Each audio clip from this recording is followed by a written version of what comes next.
So you're probably at the crossroad right now where you either want to quit your job, you don't like your boss, you want to fire your boss, you're waiting to get fired, or you want to BYOB, become your own boss because, well, you have your own business that you have either started seeing some success in, or you want to go all in on it and you feel that your job is holding you back. So in this video, I am going to give you 4 things to consider before you quit your job that you should have in place. Now, in my opinion, one of the best ways to answer a question, or one of the best ways to answer a question, is by asking a question, which is really what I'm going to try to do with all 4 of these points. They're really going to be 4 different questions that you want to ask yourself, because it really is a case by case scenario. So it's not just a one size fits all. If you're making X amount of dollars a month, then you should definitely quit your job, because I can tell you right now, to someone making $10,000 a month is a lot of money, and to someone else, that's just their light bill.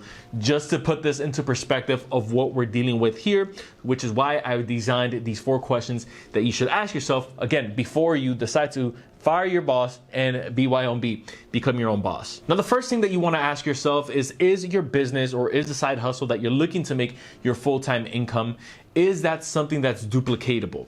Let's go ahead and break that down to see what that looks like. Is this something that you know what's going to happen day in, day out? You know from 8 to 12 what your day looks like.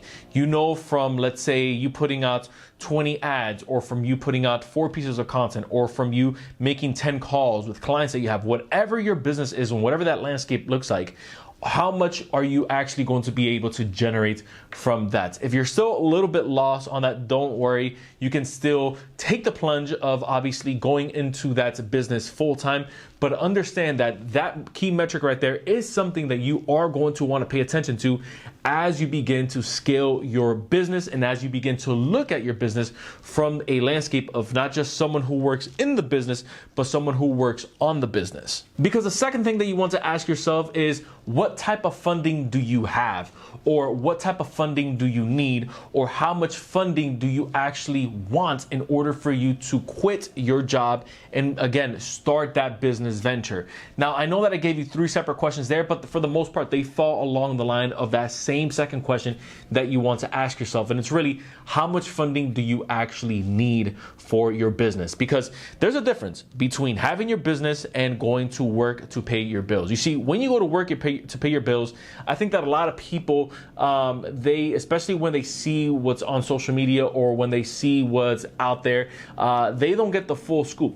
And they don't get the full story of what it actually takes to run a business, which is, again, why I've been making this type of content lately here on this channel, because I really want to give an eye-opening view of, it's not just the glitz and glamour of what we see on TV or what we see when we're scrolling, when we're scrolling on our phones.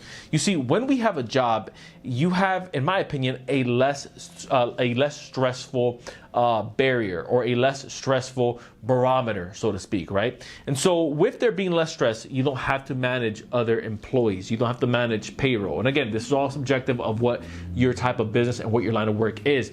You don't have to manage the hiring and the firing. You don't have to worry about who is going to be the next CEO in place. You don't have to worry about product production. You don't have to worry about distribution. You don't have to worry about some type of payment integrations. You don't have to worry about email sequences. When you decide to remove yourself out of the role of being an employee, where you just have to worry about clocking in, getting your paycheck, and paying your bills, and that having enough money to cover that, you now remove yourself and you put yourself in a role of a business owner. You now have to wear multiple hats, at least up until the point where you scale and you can start hiring help and you can start delegating. But up front, you are the marketing director. Up front, you are the content creator. Up front, you are creating the emails. You are the person making the recipes. You're the person making the outbound calls. You're the person that's returning calls.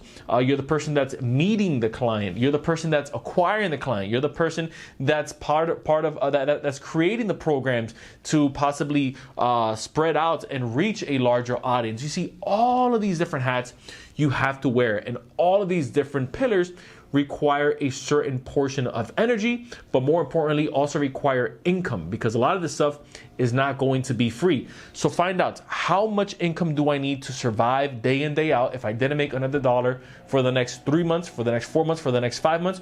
whatever your pain threshold is. Then if you, let's say, are at the age where, dude, I'm not living with my parents, what can I do?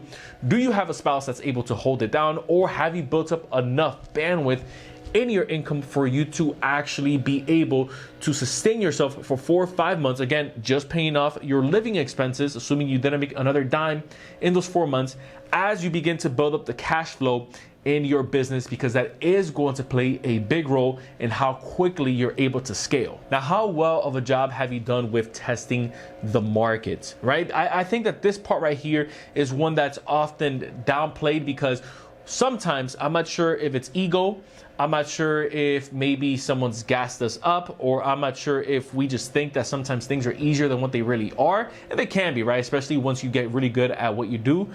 How much of the market have you actually tested for the product that you want to introduce? This is going to be a key role, especially in this. And if it's not the most important part on the list, in my opinion, it might very well be. And here's why. If you have a tested product, or if you have a tested solution, or if you have something in a marketplace that people actually want to get their hands on, it's going to make it a lot easier for you to get revenue up and going a lot quicker than someone that's maybe challenging the norm of a market, coming in with a solution and then having to work that solution into a marketplace, so that then people change their thinking behavior, and then they start to think, okay, maybe this is something that I actually need. Now, obviously, if you're able to work that piece and it pans out, it works out for you, then at that point you are in a market of one. But if, let's say, but that takes a lot more manpower, and that takes a lot more energy, and that takes a lot more funding. But again, if you're in a market where, let's say, you're in the real estate market, and in that real estate market, you know that single family homes for retired veterans in your area just sells like hotcakes, because that seems to be a retirement area or retirement bed for you, then that's a proven model. But let's say if you're in an area and you're trying to sell luxury homes, but the average income in your area is, let's say, $35,000 a year, that may not necessarily be a proven market that you've actually tested and that you want to go into, because it's going to require a heck of a lot more legwork for you to actually get that off of the ground. Now, last but not least, this is a question that I probably should have asked myself before I decided to quit my job at the time, but I think that this is definitely a learning curve that I would want to share with you in terms of something that maybe you can implement in your own life within your own business, and that's this.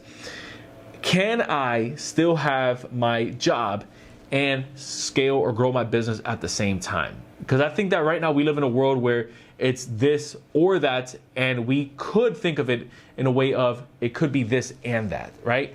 And so the way that this looks obviously in the corporate world and in the business world is, can I scale myself down to maybe a part-time? Instead of working 40 hours, can I bring it down to 20 hours and then supplement those 20 hours into my business, and then use those hours to scale my business to the point where now I can either let go of this job completely because I no longer need the security of this income, or keep it just because I absolutely still love this job. There's a lot of people out there that I know that they have their part-time job just because they love the people, they love the culture, and they actually like what they studied in school, but ultimately their passion is leading them into their business, and that's okay. You can't have both, right? But eventually you're going to swing to one or the other. The side of you being still involved with your workplace is there something there now that you can take advantage of, that you can learn? What does their onboarding look like? What does their orientation process look like? Do they send out email sequences? If you're in a sales position, is there something in that sales role that you can implement in your business? Again, with the orientation, with the way they greet their customers, with the way they send out their emails. These are all things that you can implement. A few years back, I had a friend that was absolutely crushing it in real estate. He was a full-time firefighter, but he was also a full-time real estate agent. So when he wasn't putting out physical fires, he was putting out fires in the real estate world whenever transactions would kind of go sideways, right?